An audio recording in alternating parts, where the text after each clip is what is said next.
So welcome medicos. जैसे कि BHMS third year का टाइम टेबल आ गया है और सबकी शायद वाट लग चुकी है क्योंकि बहुत कम टाइम दिया है। तो बिना देरी करते हुए हम शुरू करते हैं हमारा chapter 7, boil abscess carbuncle cellulitis and erysipelas. ये जो चैप्टर है ये सर्जरी में बहुत इंपॉर्टेंट है, 15 से 20 नंबर तक दे करके जाता है। तो उसका सबसे फर्स्ट क्वेश्चन आता है बॉयल। अब बॉयल क्या है, जैसे कि आप लोग बॉयल को जानते हैं, हिंदी में बाल तोड़ बोलते हैं कि कहीं का बाल टूट गया और वह इन्फ्लामेशन हुआ तो उसको हम कहते हैं बाल तोड़ या फिर बॉयल। बट इसकी डेफिनेशन क्या है, इसकी बहुत सिंपल डेफिनेशन है। दो चीज़ें याद रखना है, स्टेफाइलोकोकल और पेरीफोलिकुलाइटिस। क्या है? एक्यूट स्टेफाइलोकोकल इन्फेक्शन है। कहाँ पे हो रहा है? ऑफकोर्स बाल में हो रहा है तो हेयर्स में। और क्या हो रहा है? Perifolliculitis. It is an acute staphylococcal infection of hair follicle with perifolliculitis. Okay, अब देखो बॉल अगर बॉयल हुआ है, आप ही बताओ हिंदी में क्लिनिकल फीचर काका देखोगे भाई? दर्द तो होगा। अगर दर्द है तो स्वेलिंग है, तभी तो दर्द है।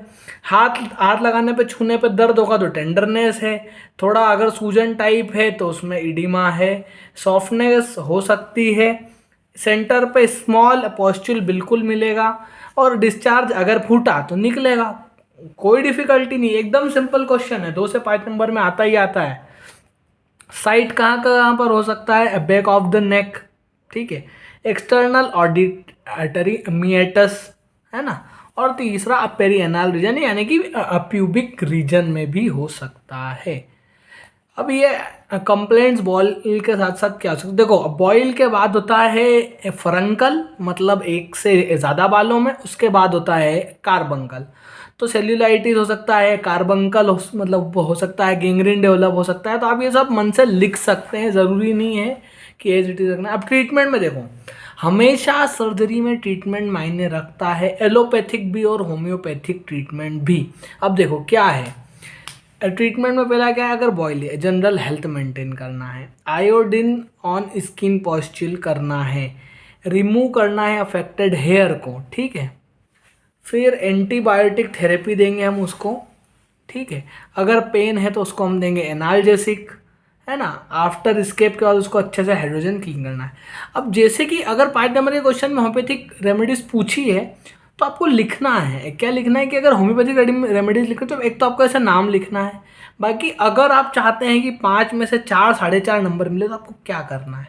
आपको लिखना है जिसकी जैसे लिख दिया आपने आर्निका। आर्निका का जो पेशेंट होता है वो साइट को टच नहीं करने देता क्योंकि बहुत ज़्यादा पेनफुल होती है। तो आपको लाइन लिखनी है, आर्निका में बॉयल में टेंडरनेस होती है, बेलाडोना में बहुत ज़्यादा रेडनेस होगी, ठीक है। साइलिशिया और फिर रिपर्सल्फ तो दो ऐसी मेडिसिन है, अगर कुछ अंदर की चीज़ बाहर निकालनी है तो ये दोनों काम में आती है, कहीं पर भी लिख सकते हैं। सो आपको ऐसे एक एक दो दो पॉइंट डालना कि आपको फुल मार्क्स गेन हो सके, ठीक है। अब हम आते हैं हमारे नेक्स्ट क्वेश्चन पे। नेक्स्ट क्वेश्चन है एब्सिस। एप्सिस क्या है? बॉडी में कहीं भी पस का कलेक्शन हो गया तो उसको हम बोलेंगे एप्सिस, ठीक है। इसकी डेफिनेशन इंग्लिश में पढ़ देता हूँ। An abscess is defined as the collection of pus in the body. 2 number में आता है, ऐसा कैसा लिखना है। अब टाइप्स ऑफ एप्सिस देखिए, पायोजेनिक, पायेमिक और कोल्ड।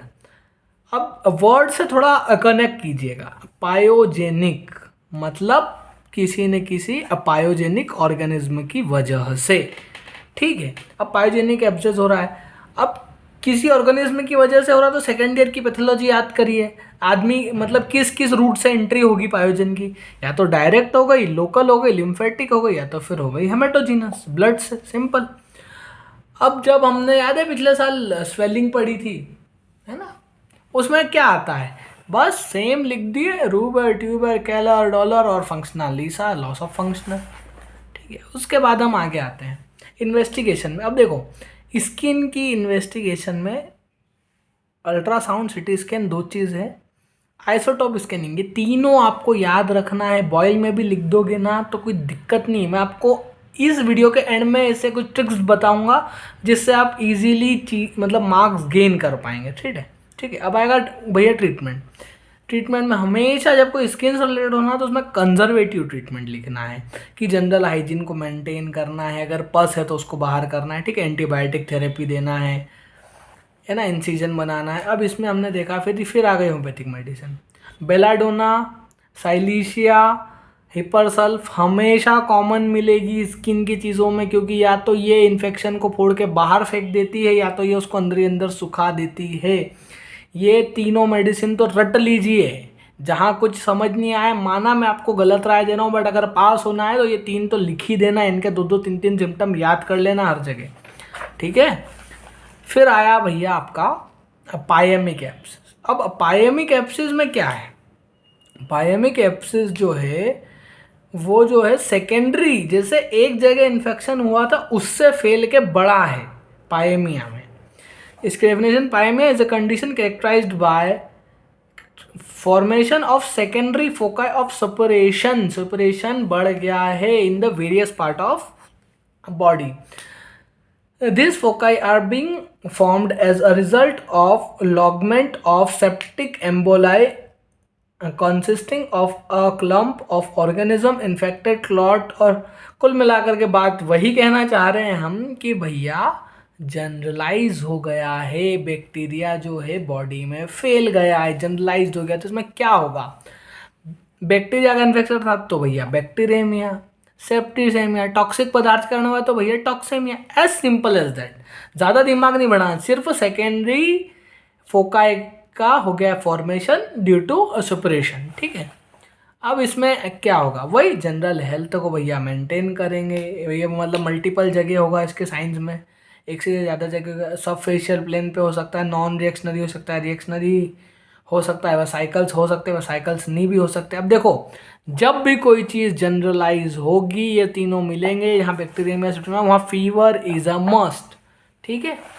अब उसके बाद आते हैं ट्रीटमेंट क्या, एंटीबायोटिक थेरेपी, ठीक है। अब उसके बाद आते हैं कोल्ड एब्सेस।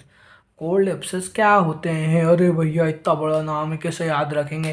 पहला वाला पायोजन की वजह से, दूसरा वाला जब पायोजन पूरी बॉडी में जनरलाइज हो गया तो आ गया पायमिक, और जब टीबी की वजह से, याद रखना कोल्ड मतलब टीबी की वजह से अगर एब्सेस का फॉर्मेशन हो रहा है तो उसको बोलेंगे हम cold abscess. This abscess is a cold and non reactionary in nature. Cold abscess is almost a sequel of tubercular infection anywhere in the body, ठीक है। अब टीबी के जहाँ जहाँ सिम्टम आते वो साइट लिख दो भैया। क्या लिखोगे, टीबी कहाँ कहाँ भैया, लॉयन में पेन होगा, स्पाइन में, नेक में, एक्जिला में, रिप्स में, यही सब लिखना है। वही एंटी ट्यूबरकुलर रेजिमेंट जो मेडिसिन टीबी में यूज़ करते हैं वही है, ठीक है। तो ये था आपका एब्सेस।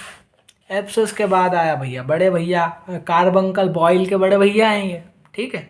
क्यों है ये भैया, इन्फेक्शन फैल गया है, गैंग्रीन डेवलप हो गया उसके अंदर तो हो जाएगा ये। देखो उसकी डेफिनेशन बताइए आपको, it is an infective gangrene of subcutaneous tissue due to staphylococcal infection gram negative bacilli may be form, ठीक है। मतलब हुई तो एक ही बाल में, उसकी वहाँ से वो निकला तो नहीं और अंदर अंदर ग्रोथ हो गई, गैंग्रीन डेवलप करा दिया उसने एक पार्ट में, तो हो गया कार्बंकल। मोस्ट कॉमन वहीं जहाँ पे बॉयल होता है भैया, बैक ऑफ द नेक है ना, और शोल्डर वगैरह पे। रेयरली होता है चीक्स डोर्सम ऑफ हैंड पे। हर्स्यूट अ पोर्शन ऑफ चेस्ट, जहाँ पर छाती पे बाल आते हैं उसको बोलते हैं hirsute portion of breast, chest, sorry breast बोल दिया मैं, है ना। और एब्डोमेन पे भी हो सकता है। अब क्या होगा देखो, पैथोलॉजी अगर किसी की लिख पाओ तो लिख देना, कोई सिंपल बात है। जहाँ जहाँ भी कोई पायोजन घुस रहा है वो पहले घुसेगा, इन्फेक्शन करेगा, उस जगह को सड़ाएगा, वहाँ गैंग्रीन कर देगा, यही सब इसी में लिखा है। जैसे कि staphylococci penetrated the deep layer of skin and subcutaneous fat, carbuncle sleeve like surface, central large slug, routine of small area necrosis. अब देखो दिमाग लगाना, लोग रटते हैं, अपने को रटना नहीं है। गैंग्रीन हो गया है ना, क्या क्या क्लिनिकल फीचर, पहला तो डायबिटिक पेशेंट में चांसेस बढ़ेंगे कि नहीं बढ़ेंगे, ऑफ कोर्स बढ़ेंगे। अब भैया कई जगह गैंग्रीन तो स्वेलिंग मिलेगी कि नहीं मिलेगी, बिल्कुल मिलेगी। स्टिफनेस मिलेगी, टेंडरनेस भी मिलेगी, इडिमा तो गैंग्रीन के साथ मिल ही जाता है भैया, ठीक है।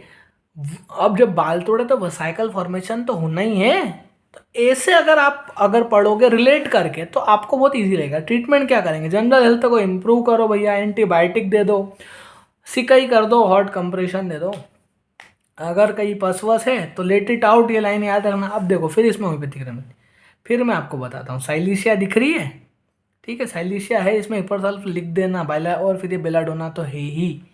तो आपको ये तीन के तो 3-4 सिम्टम याद रखने हैं, अगर आप चाहते हैं मार्क्स गेन करना, इनके 2-2 3-3 सिम्टम याद कर लेना। अब आते हैं भैया सेल्यूलाइटिस।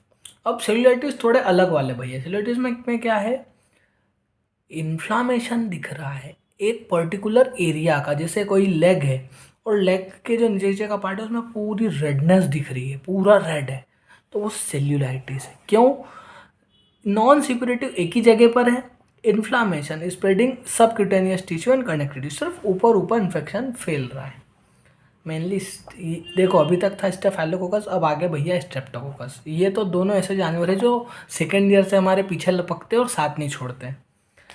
अब इसकी पैथोलॉजी फिर वही की वही पैथोलॉजी। देखो यहाँ क्या बताइए अपन ने, स्वेलिंग है जैसे मैंने आपको बताया, तो क्या है, उसने एंट्री करी, अंदर गया, है ना, स्वेलिंग और रेडनेस प्रोड्यूस करी, स्वेलिंग शाइनी हो गई, ब्लिस्टर्स कभी बन सकते हैं नहीं भी, और सेंट्रल पार्ट फिर जाके नेक्रोसिस।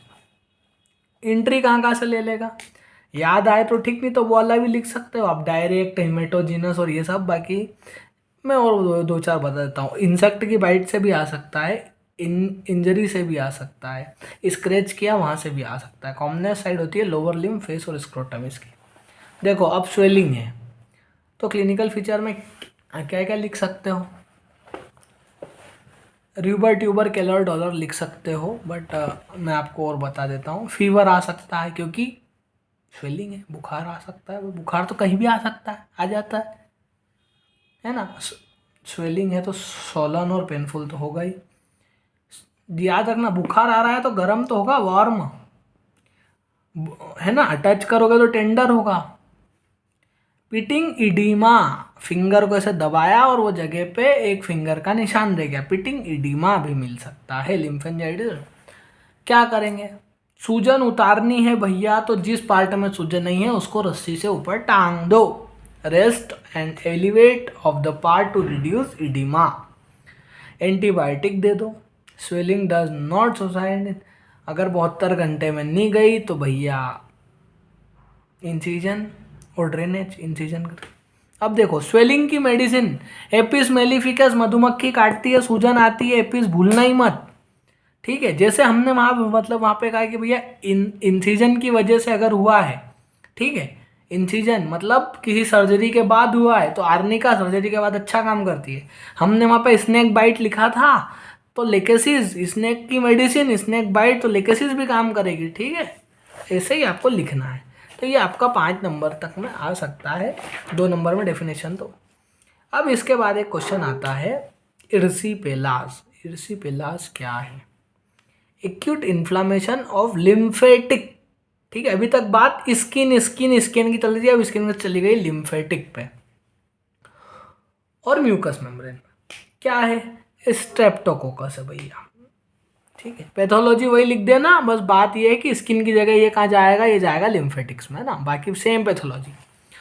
अब ये कुछ अलग सा दिखेगा, कैसा दिखेगा clinical feature, rose pink rash like a drop of grease on a paper, vesicle appears हो जाएंगे, है ना, फीवर आएगा।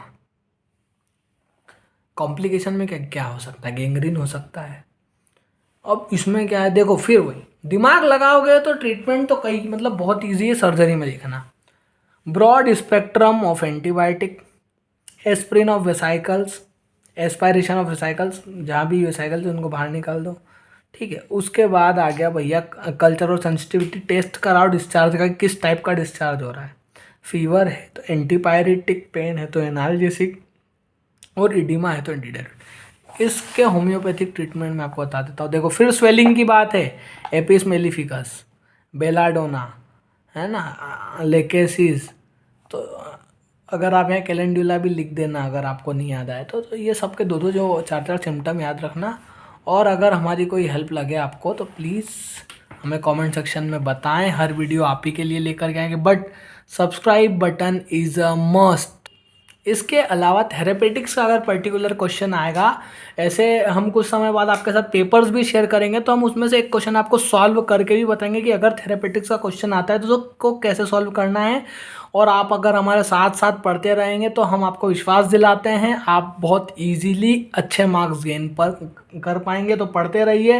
Best of luck for your studies. Exam आ गई है, कंसंट्रेशन बढ़ाइए, लाइट्स चालू कर दीजिए, मोबाइल ऑफ कर दीजिए और अपनी पढ़ाई की ओर कंसंट्रेट करिए। और होम्योपैथी करनी है या कोई भी पैथी करनी है तो हर एक सब्जेक्ट आना बहुत ज़रूरी है, और उसके लिए आपको पढ़ना पड़ेगा, पढ़ाई से रिलेट रहना पड़ेगा, और अपनी यूनिवर्सिटी से तो रिलेट रहना ही पड़ेगा, है ना। तो उसके लिए एमपीएमसी को सब्सक्राइब करना पड़ेगा, चैनल को दोस्तों के साथ शेयर करना पड़ेगा, तभी जाके ही तो मेडिको स्वामी की ग्रोथ होगी।